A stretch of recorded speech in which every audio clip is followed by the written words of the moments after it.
Okay, what's happening?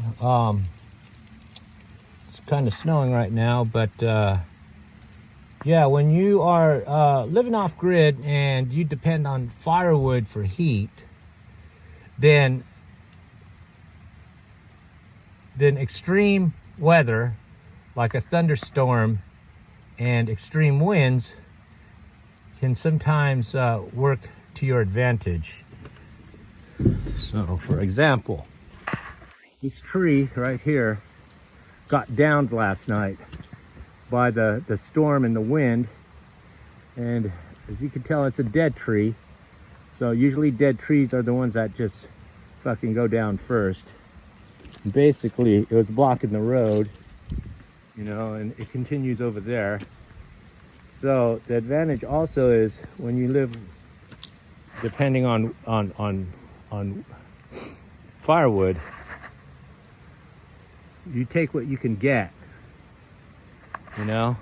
So Mother Nature kind of did some work for me, and now I have more firewood. Not that I don't have enough firewood, I do, but you can never have enough when you don't have a thermostat switch or air conditioning or whatnot to flip on, you know. And it's times like this when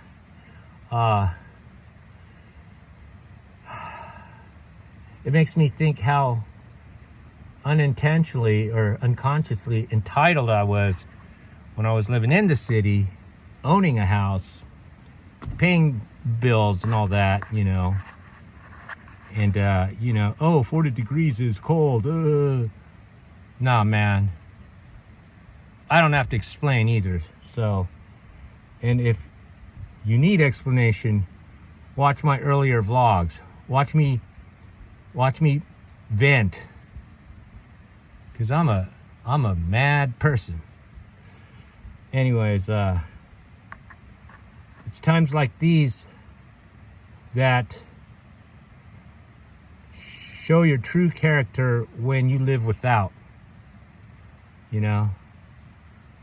That should be self-explanatory, but for those of you who are entitled and enabled, fuck, I ain't gonna explain. I just hope you don't find out, because it fucking sucks.